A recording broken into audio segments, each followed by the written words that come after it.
we want to talk a little bit about coal placement. Our first option that we want to discuss is the direct coal placement, where we've actually built our charcoal, we've ignited it, it's ashed over, we've spread it out to get equal heat all the way across the grill surface.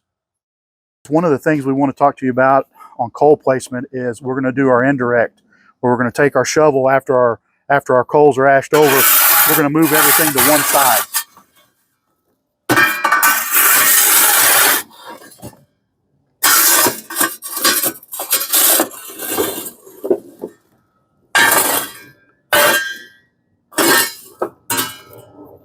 What this method of cooking is called indirect, where we're going to have a hot zone over this grate and we're going to have a cool zone over this grate here. This is going to allow you to do a few different things. If you're cooking, let's say, a big group and you're searing off your steaks and you've got room for 12 steaks on there and you've got 20 people coming over, you can take your steaks as they're done, move them over to the cool side, still keep them up to temp, but not overcook them with the indirect coal option. But one of the things that we also like in the versatility is we want to have our cool zone in the middle, so we can actually take our rake and move our coals to both sides, where our cool zone is now in the middle.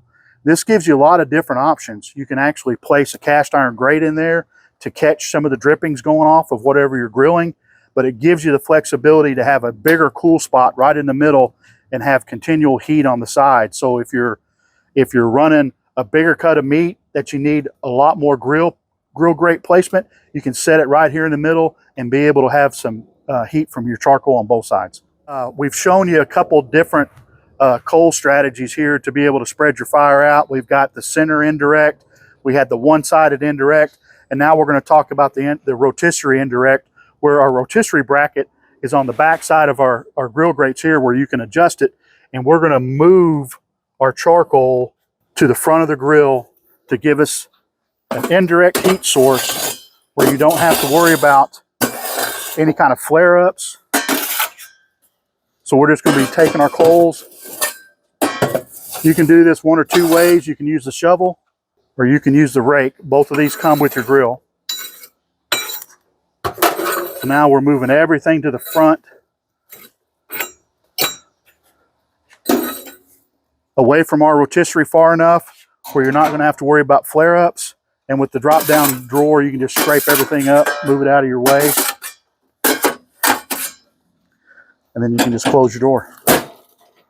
And that's going to help push all the heat back towards the back, and you're going to get a nice heat source over your rotisserie. One of the other options that we have with our grill is you can do indirect for the front and the back, where your cool zone is right in the middle. Let's say you're cooking a nice prime rib roast. You can actually put it right in the middle of your grates and have the heat source going on both sides of it rather than right underneath it. So we're just going to basically shovel our coals to the back, disperse them as close to even amounts as you can get.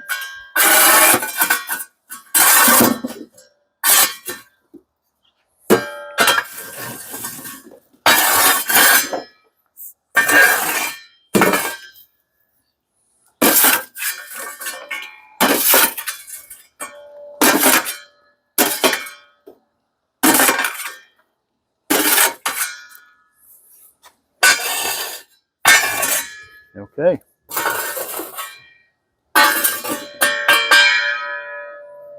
And now your center cool is right in the middle. One of the last coal placement positions that we want to talk to you about is what we call our portrait.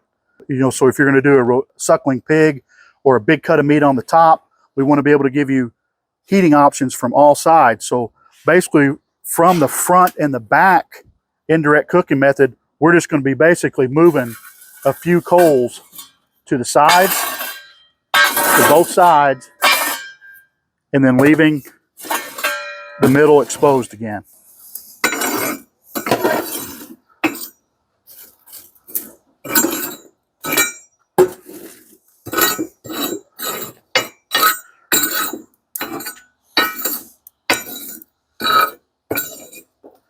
And this is what we're calling our portrait method, where we've actually picture frame method, where we've got it all the way around and the indirect is right in the middle.